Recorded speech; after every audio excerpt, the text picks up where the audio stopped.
Are you copper toxic?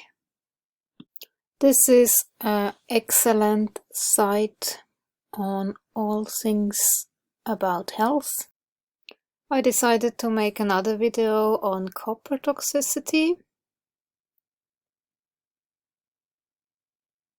Copper toxicity and how to reduce elevated levels by Cynthia Perkins, written on December 5th, 2012.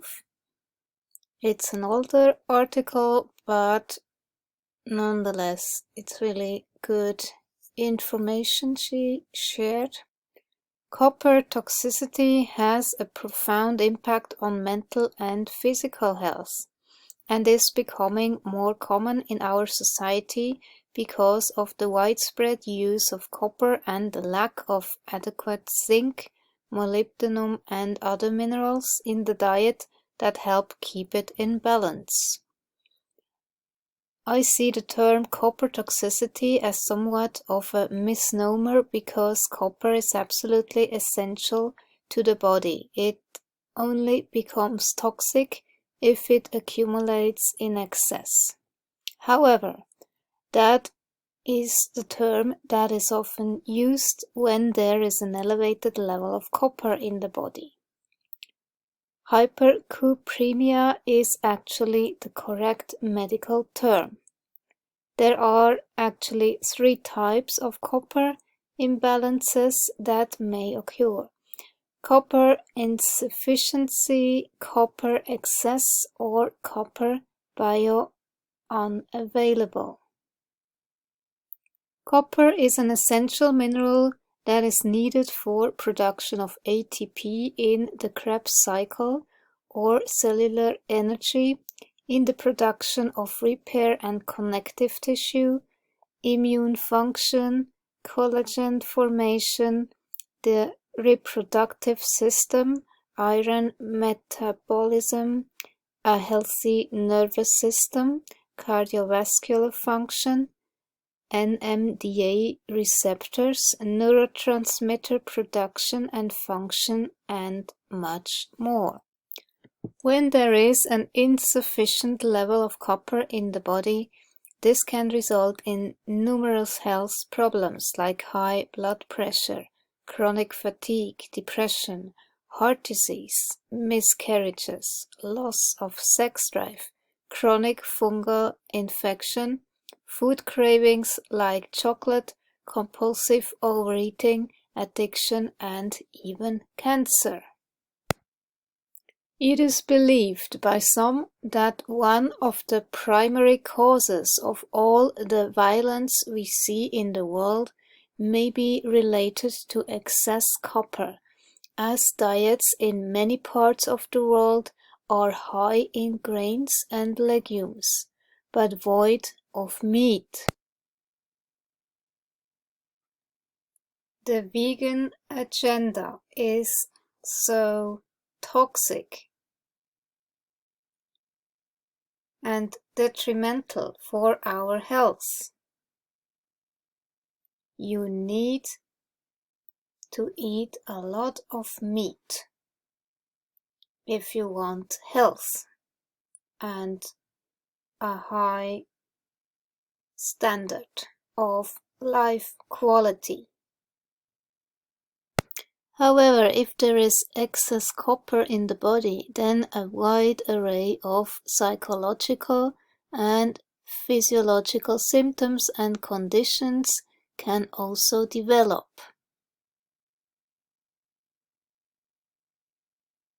Extremely high copper levels can result in a psychotic break. There are many steps that can be taken to reduce elevated copper. So I am at a loss as to why the treating physician would not have this knowledge. Yeah, it's strange. Doctors don't know about this. So, what causes elevated copper? 1. Copper plumbing. Drinking water from copper pipes is one of the leading causes of copper toxicity.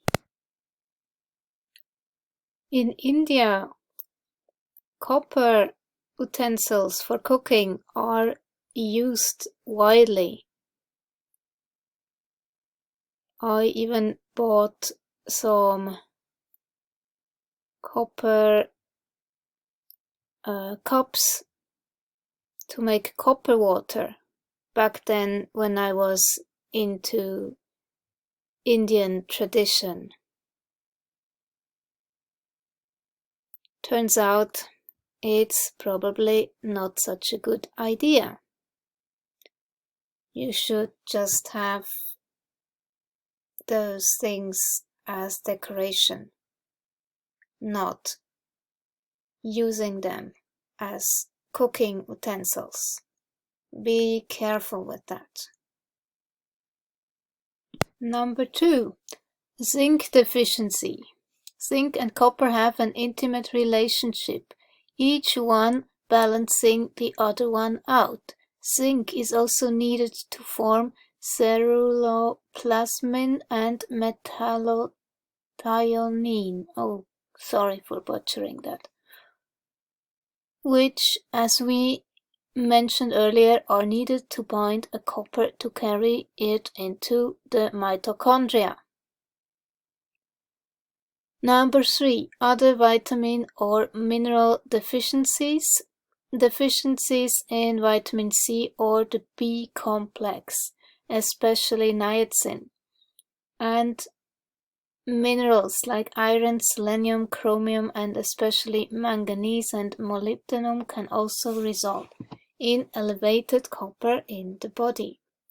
Number 4, adrenal fatigue. In order for copper to be carried into the mitochondria, where it will help from ATP, it must bind to one of the substances called ceruloplasmin and metallothionein, which are produced only when the adrenal glands send a signal to the liver to do so.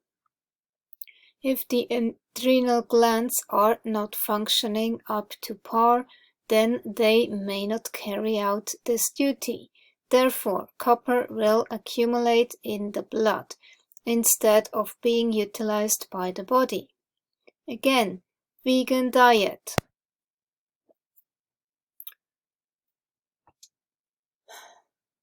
Number 5, other heavy metal toxicity.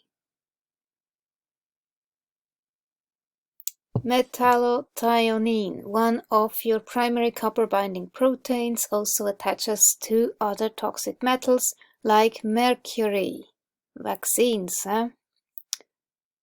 and cadmium. So if one has a high level of these toxic metals, then all the metallothionein could be used up dealing with them and not available to transport copper. Number 6, imbalance in copper binding substances. An imbalance in metallothionein, ceruloplasmin, for other reasons will allow accumulation as well. Number 7, birth control pill. Yes, I made a separate video on that. Number 8, estrogen increases the retention of copper in the kidneys. So, if you are estrogen dominant or you have those estrogen peaks, yeah, good to know. Number 9, Xenoestrogens. Other estrogenic compounds in the environment called endocrine disruptors that are commonly found in pesticides, plastics, petrochemicals, growth hormones, cosmetics, personal care products, and much more, also increase the retention of copper in the kidneys. Number 10, inherited. If the mother had high levels of copper, This can carry through the placenta to the child. So, again, if your mother had the birth control copper, it could be a result of copper toxicity.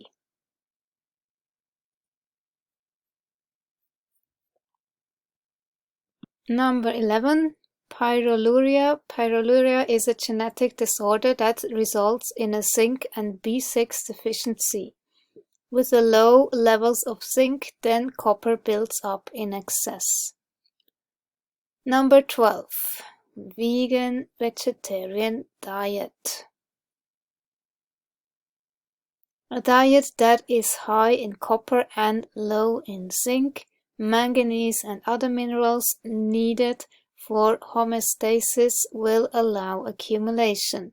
Vegetarians or vegans are highly susceptible to copper toxicity because a vegetarian diet is high in copper and low in zinc by nature. So please don't fall for that vegan agenda. Don't go there. Please. Eat meat. It's so important. It's absolute stupidity that they are pushing this. Anyway, number 13. Copper toxicity can also occur from copper cookware, swimming pools, dental materials, hot tubs, jewelry. Yeah, I removed my copper bracelet about 2 weeks ago and stopped wearing it for good. I always thought it was a good thing, but actually it's not. Some prescription medications have copper too. Cigarette smoke. Oh gosh, that's why I'm so allergic to it. I hate cigarette smoke. I always run the other way. And I hate it when those smokers just stand there at the bus station and you have to inhale their fucking cigarette smoke. God damn it. This is so irresponsible. And so selfish. Why can't I go somewhere else?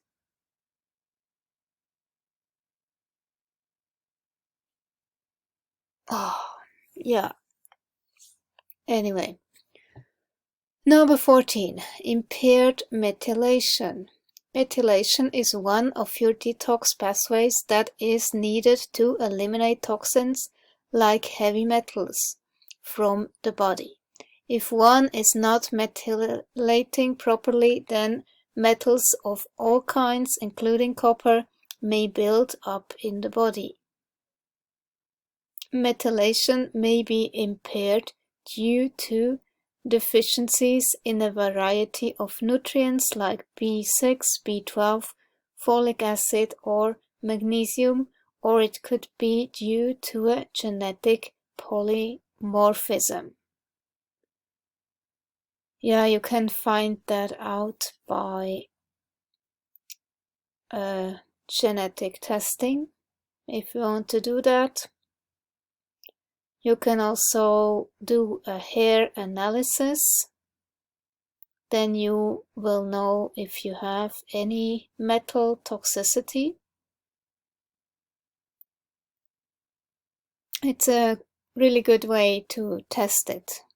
Very safe. You just have to send in some hair and then the expert.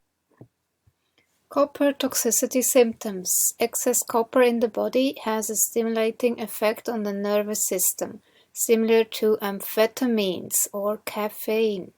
Copper toxicity symptoms may affect any organ or system, but it tends to accumulate in the liver, the brain, and the reproductive organs. Copper in excess has a profound impact on neurotransmitters in the brain and the autonomic nervous system. It inhibits the brain's ability to break down dopamine, increases norepinephrine, and decreases histamine. Well, in my case, because I have a histamine intolerance, actually that would be a good thing, because excess histamine is bad news for me. It results in migraines and being bloated, gassy, and having a lot of other problems, mood issues, and so on. So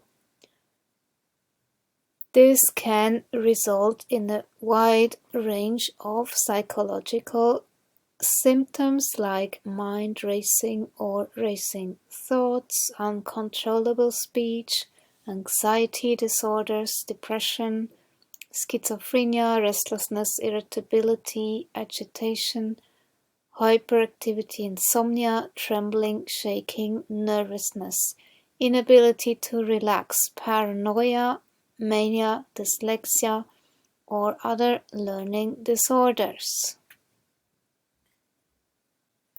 Addiction. The disruption of dopamine and norepinephrine that occurs with an excess of copper can drive one to self-medicate because psychotropic substances mimic our natural neurotransmitters. However, it's important to note that copper is also needed in the synthesis of many neurotransmitters that regulate our moods, thoughts, and behavior, thus again illustrating that fine line of balance that is needed.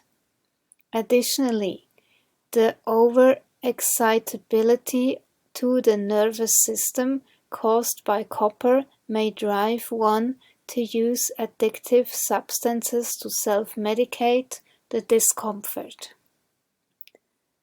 In the case of addiction, too much or too little copper can be a significant cause of cravings for the substance of choice. Very interesting. Zinc deficiency. When copper is in excess, then all the metallothionein will be used up trying to shuttle it off to get it out of the way, and none will be available to bind with zinc and carry it where it needs to be. Cancer. When there is excess copper, there is inadequate zinc. Zinc is crucial in the prevention of cancer due to its impact on immune function. According to Dr. Charles Gant, cancer can't happen without a deficiency in zinc.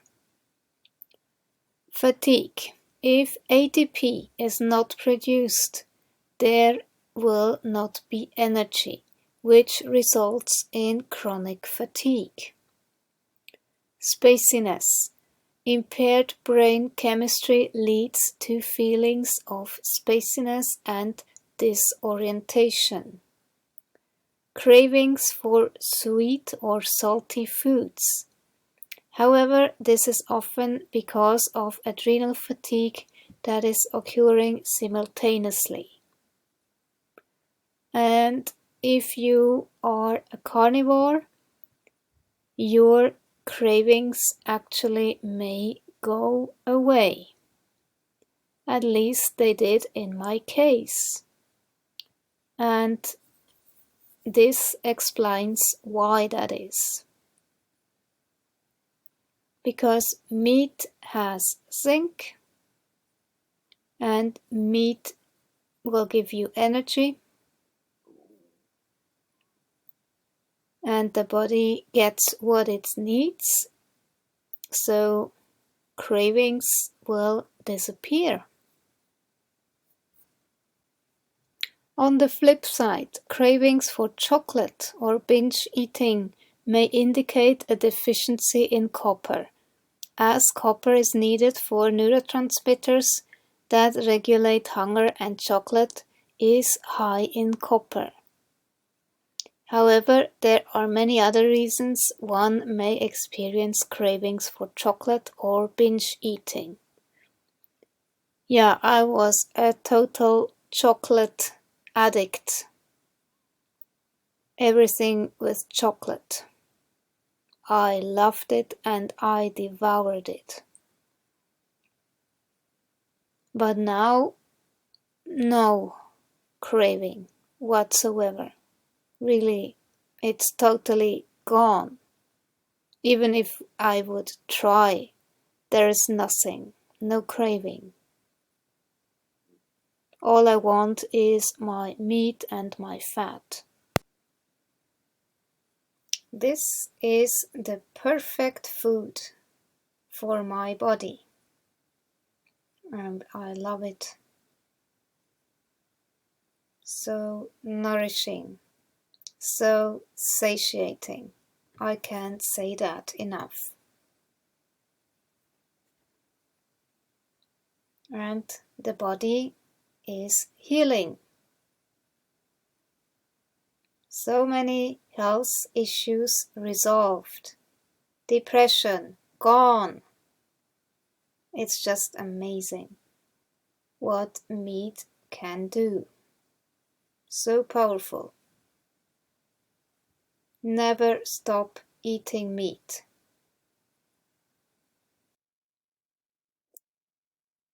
So what can you do if you have a copper toxicity? Reduce or avoid foods high in copper.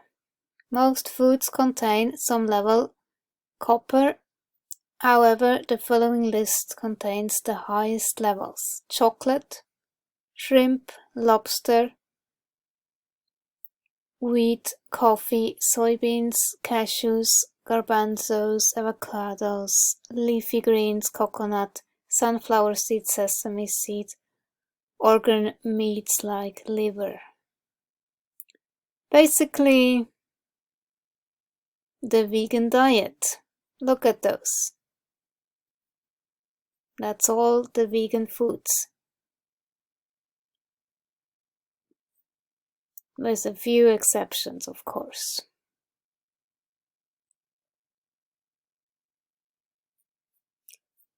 And you have to eat more foods that are high in zinc, which include beef, buffalo, lamb, chicken, venison, eggs. Yeah, a meat-based diet will totally help you with a copper toxicity.